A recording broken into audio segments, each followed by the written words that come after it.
Hello, and thank you for joining us today. I'd like to thank you for your time, and we've got a very interesting and wonderful session this morning.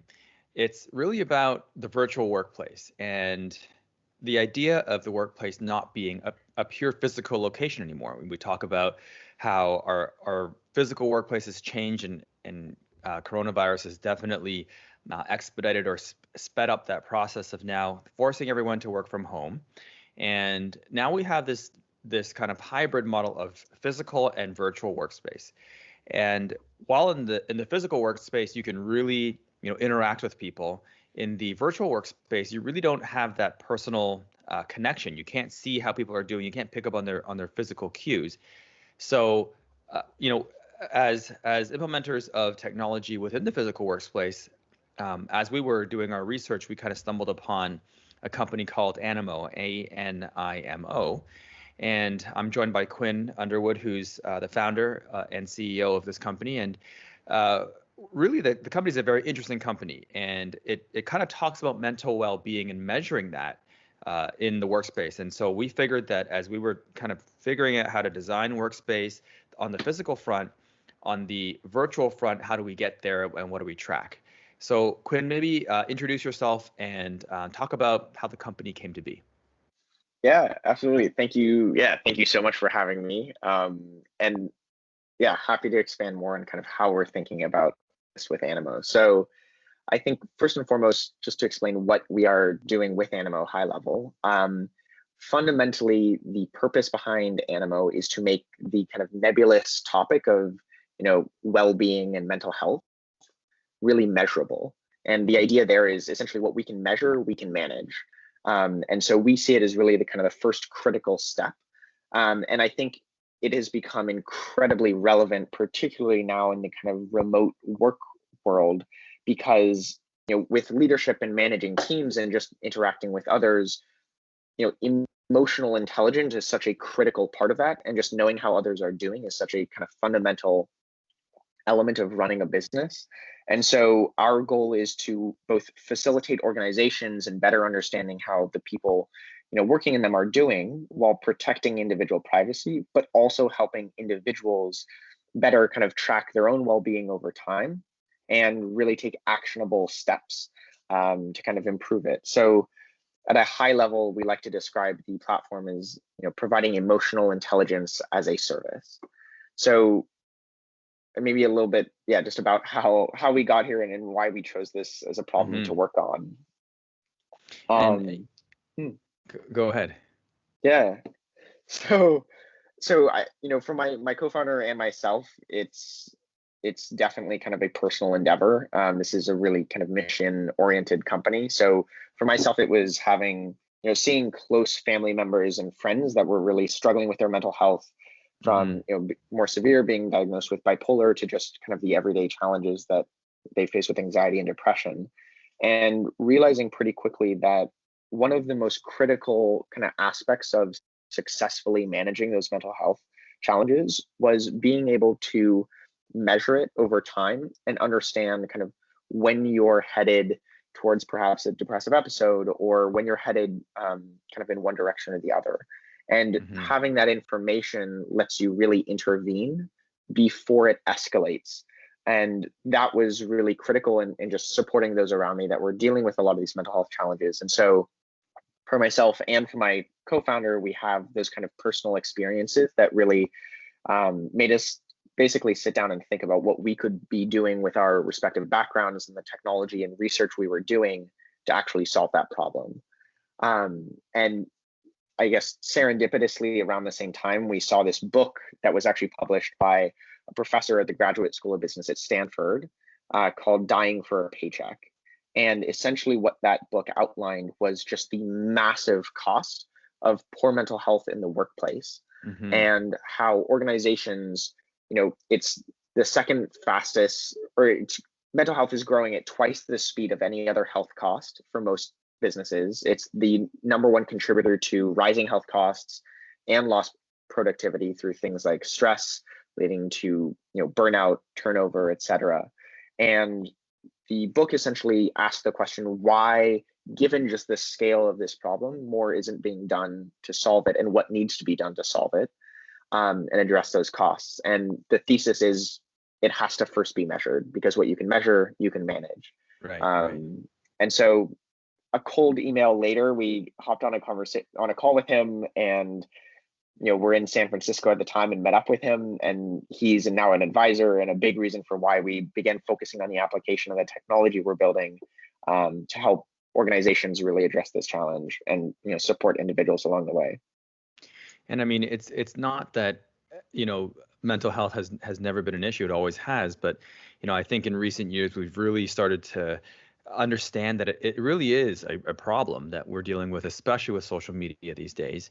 And, we're seeing a lot of wearables, right? There's the Apple Watch that's tracking your sleep and tracking your oxygen and tracking your heart rate. And, again, it's kind of alerting you of whether or not there's something that you can preemptively do in order to fix what might be wrong in the future. And, we kind of don't even think about the brain as being, a physical part of our body. We just kind of ignore it and say, this is just you being tired or whatever. But so I think it's really timely that that this is kind of coming up. But I'm begging to ask. So it's very easy to say, you're tracking heart rate. There's a heart that's pumping. I can do beats per minute. But it's difficult with the brain and mental health. How do you physically track that? Like, how do you turn, I don't know, something that's in your mind to something that's you can see on paper, like data? Yeah, no, absolutely. And that is like the central question, I think. So, Yeah. so one of the so high level, what we're doing is we've developed an artificial intelligence model. A lot of buzzwords, but essentially what it's doing is it's looking at language data. So Hmm. it's looking at language data for indicators in how you express yourself and how those expressions through your language change over time. And that change can be indicative of how you're feeling. So a really kind of clarifying example here would be, you can look at the number of polarizing words that someone is using. So always, never, totally. And when the frequency of using those words increases for someone beyond what they're typically using, it's associated with a kind of higher anxiety state, because they're seeing the world in a slightly more polarizing way. Hmm. Particularly with the election, I'm sure this might resonate Right. with a lot of There's a lot people. of Yeah. polarizing words being dropped. Yeah. Exactly. And so the idea is, that's just one sort of way that we express ourselves through our language. And it's not so much saying I'm stressed, but it's these changes in how we speak, and they're subtle. But when you look at many thousands of these together, they give a really accurate indication of how you're feeling. And I know it oftentimes sounds a little bit like science fiction, but one of the things that really, I think, helps ground this is language is the very first kind of technology, if you'd like to call it, that we ever built Hmm. to communicate how we're feeling, right? Right. It's how we literally are expressing to other people, how we're doing, in our like explicit words. And Hmm. so what's interesting is it's not just kind of the topic of conversation or what you're saying, it's also how you say it that is communicating how you're doing. So it's actually really about the grammar and syntax and those small adjustments in your language that change over time that can actually give us a really rich understanding of how you're doing. So that, yeah. But I mean, I have to ask, what about cultural differences? I mean, there's ways Mm, that, we speak in a certain culture that's drastically different from another culture. yeah. How does the algorithm kind of make sense of the two, or do you have to set a baseline for one particular culture? How does that work? Yeah, so a lot of what, the way the technology works is it really just relies on what kind of data it's been trained on. Hmm. So a lot of this research actually came out of the work we were doing at the University of Toronto and an AI research hub there. And most of that research was building these kind of AI with English language data. But what we've seen, and we've been talking with researchers in Japan, in India, doing similar work. And what's interesting is language has kind of these basic units, like there are similar kind of shared characteristics, that are true across languages. So even though the Interesting. words and the way they're pronounced and the way they sound is different, there are still kind of these key elements, pronouns, so I, we, me. Every language has some variation of that, and those are the sort of things that we're most interested in for this type of analysis.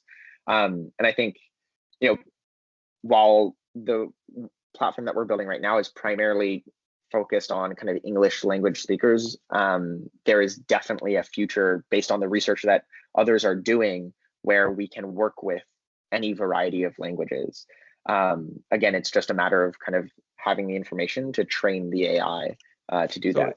It kind of doesn't really matter in terms of the language or the type of speak. It's really, you train the algorithm to understand the baseline, and then deviations or massive deviations from the baseline are what you pick up as stress indicators or whatever that might be. Is that kind of what it would be like? Exactly. And the key here is when anyone begins using the platform, it's all opt-in. And part of that is because each individual ends up interacting with the platform and answering questions. So our analysis is saying, oh, we think, someone might be feeling stressed. And so we'll ask them explicitly, this is what our analysis is showing. Is this actually how you're feeling? And so then we have a chance for the user to actually correct the prediction.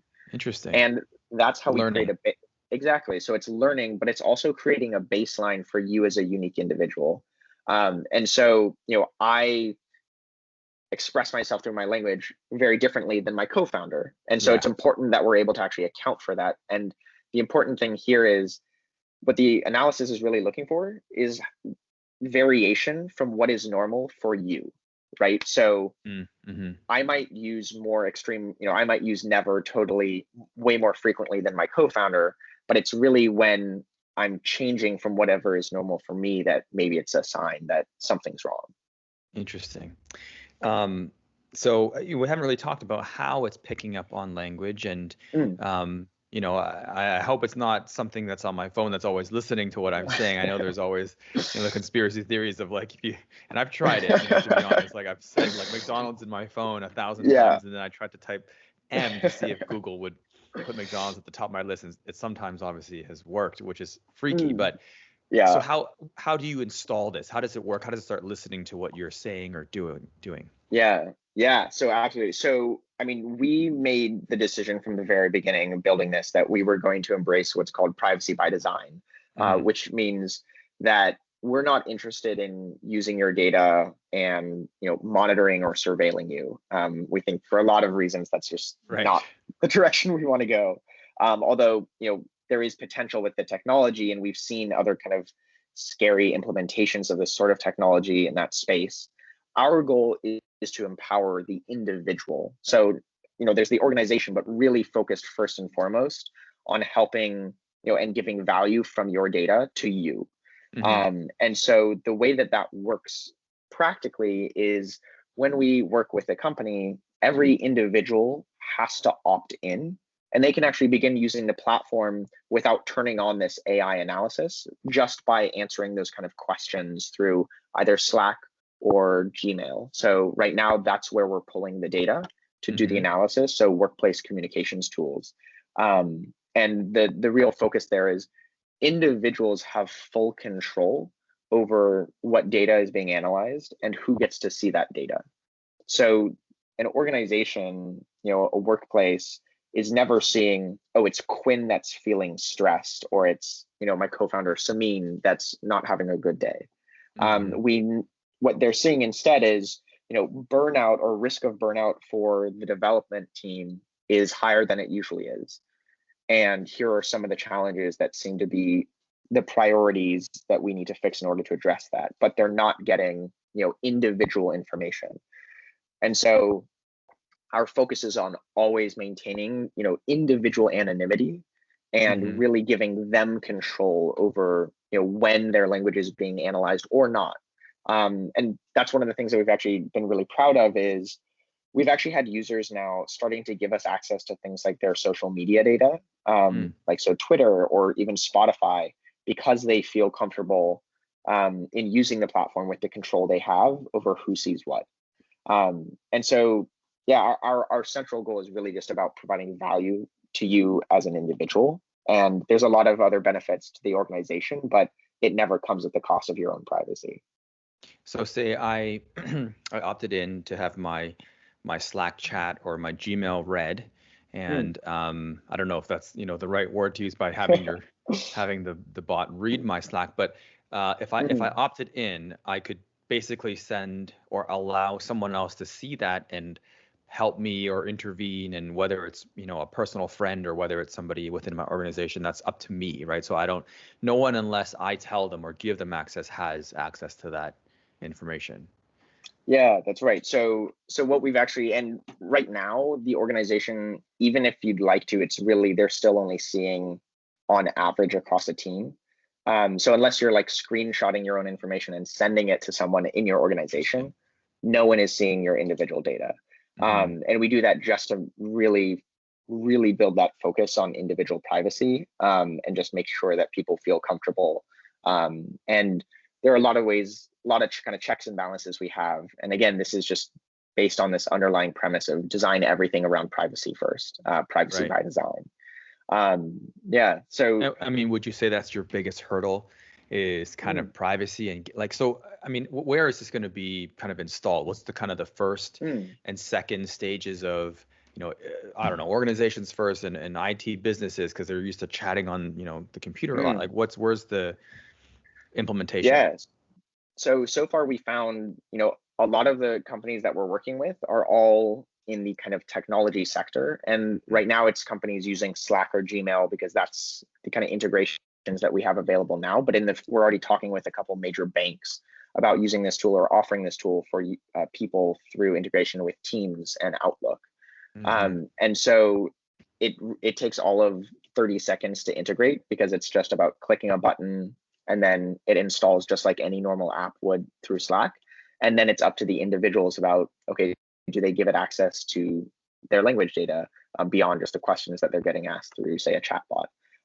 And once they're kind of in the platform, they get their personal dashboard as a user. We like to call it the kind of Fitbit for your mind, Mm. but in software form. So in the same way that you track Very your cool. physical health, you can do the same with your mental health over time and get personalized recommendations and insights and readings and materials around that. So, I mean, do you think this is going to go beyond the business space into our Mm. personal lives?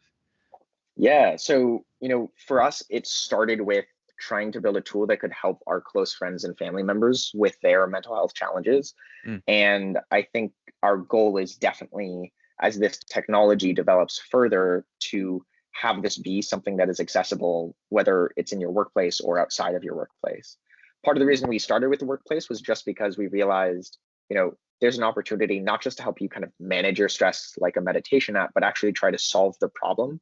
Because oftentimes it's, the lack of role clarity that you're getting from your manager that might be a source of stress. If we can Hmm. highlight that to the organization and say, lack of a role clarity is a challenge for this team, they can actually solve that challenge because it's really in their best interest to do so. Again, getting back to that kind of, once you measure it, they can manage it. Um, Right. and so that's why we started with the organizations. But really, I mean, we've seen interest from parents about understanding how their children are doing without having to resort to really invasive monitoring tools and just being able to Right. get kind of an alert when things might be headed, in the wrong direction, rather than having to look through all of your kids' texts. We've Yeah. gotten a yeah, we've gotten a lot of interest from, I mean, even therapy providers about helping therapists better understand how their patients are doing and being able to Hmm. track how they're doing in between sessions. So there are a lot of exciting kind of areas we hope to apply this, but really starting first and foremost with providing value to the individual, Hmm. protecting their privacy, and in the workplace.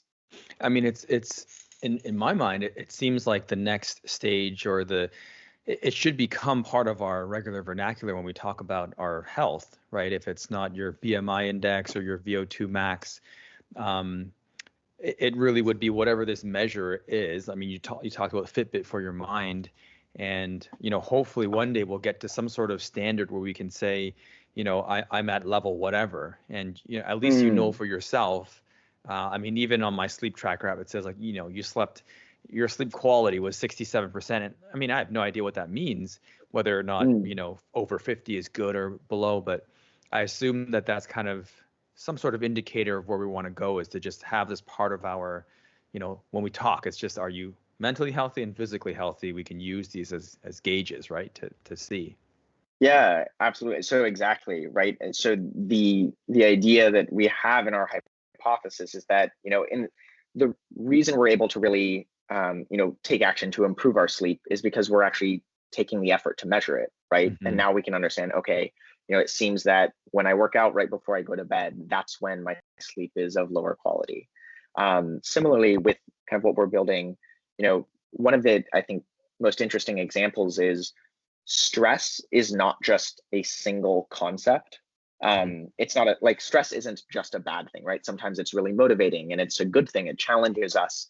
Um, so what we can do with kind of this analysis is we can actually measure things like stresses, good stress and distress. Right. Distress when it's at risk of burnout, causing actual physiological effects to our health. And you can measure good stress when it's challenging and motivating as two separate measures. And Hmm. so the idea is that we can actually begin to help you understand, when do things go from being really challenging and motivating, good stress, to that risk of burnout, distress, and what is causing that. And so Hmm. the sort of like insights that you can get there start with, first and foremost, measuring those things. And so I totally agree. I mean, I think as we begin to measure these things, so long as it's done in a way that it's really about providing value to the individuals first and foremost. Hmm. Yeah, there's so much that can be done to, I think, advance the conversation. I mean, to me, the ROI is extremely clear, and being in Mm, an organization where in tech, it's very difficult to retain talent. And a lot of mm, times, it's not super clear as to why people decide to leave. Sometimes, they're not happy, and no one's saying we're reading exactly what they're privately chatting about in terms of, hey, I'm going to leave. But mm, I think that, if we got some early indicators of that, obviously, if they were opting in to provide it, it it could really, prevent a lot of extra, money from being wasted, or churn, or time, and just often mm. onboarding new people. Um, Yeah, so, I definitely can see the ROI in the workplace, and I think the challenges really are just, are we going to allow it? And even if we do allow it, are people going to opt into it, right? yeah, yeah, absolutely. And I mean, to that point, like we with one of our customers, we had like several engineers actually say they felt the platform was the reason they were still at their place of work. And it was because they weren't necessarily comfortable having this tough conversation with a manager about this lack of role clarity that was driving their stress, and they were starting to look for other opportunities, which is now easier than ever, Hmm. because you don't actually have to go to a physical interview. You just hop on a call via Zoom. Yeah. And so we were able to like actually highlight, there was this challenge for this particular team, and say, it seems to be this issue of lack of role clarity.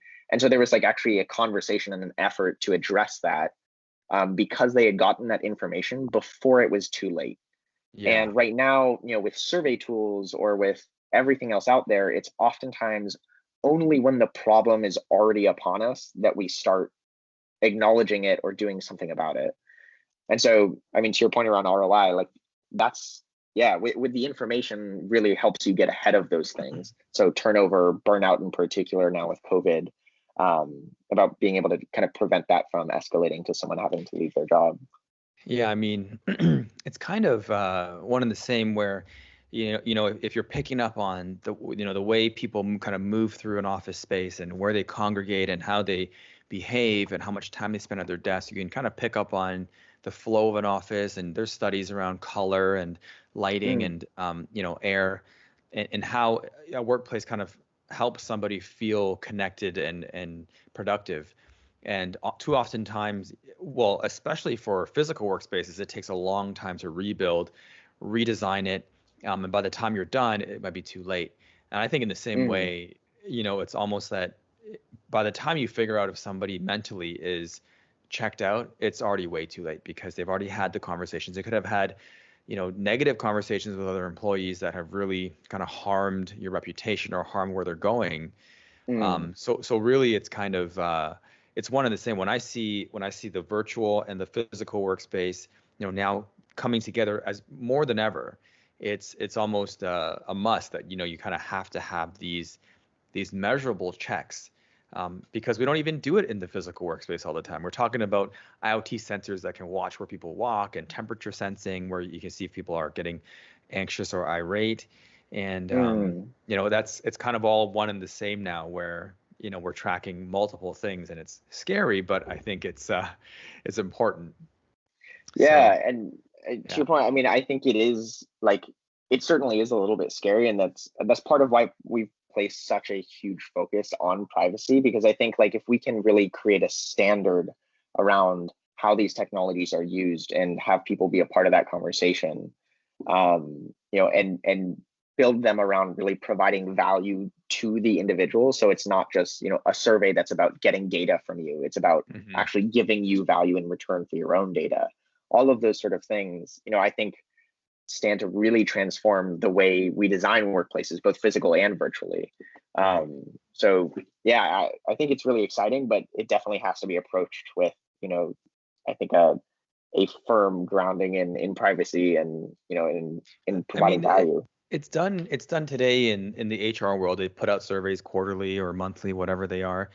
But I think that's case in point of it happens once a quarter. By the time you assemble the results, and you find out you're already too late.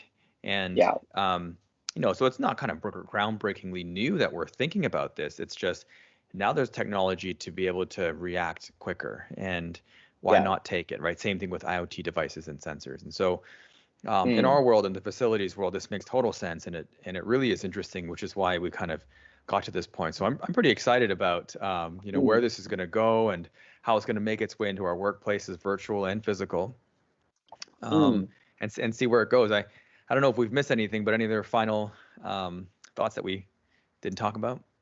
No, I mean, I think that's it. And to your point, I think one of the things that we've seen is people have realized that there are a lot of downsides to remote work, right? And that there are all these benefits of physical spaces that are really, really important. And I think it's interesting because a lot of those benefits are really kind of nebulous, right? It's, that sense of connection and belonging, the ability to kind of spontaneously have a conversation with someone.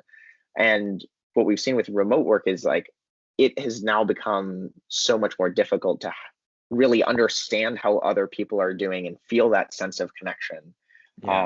And so I think it's going to be companies and organizations that are able to, in the remote, workspace, address those challenges. And in the physical space, really kind of bring forward the benefits of the remote workspace, in kind of a dual model.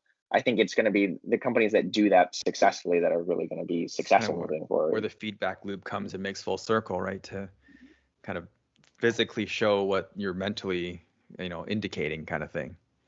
Yeah, exactly. And we do it all the time in a physical workspace. And so now hopefully we can just help you do that in a digital space.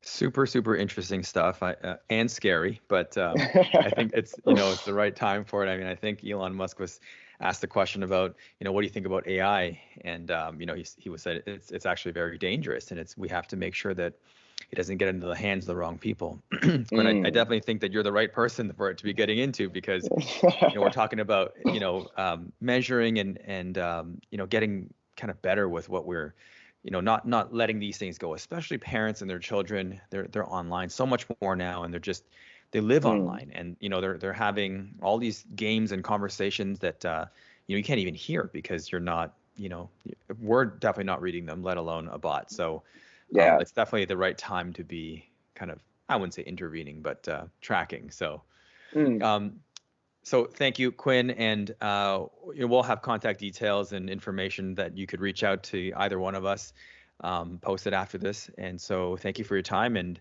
best of luck with Animo. Thank you. Yeah, really, really do appreciate it.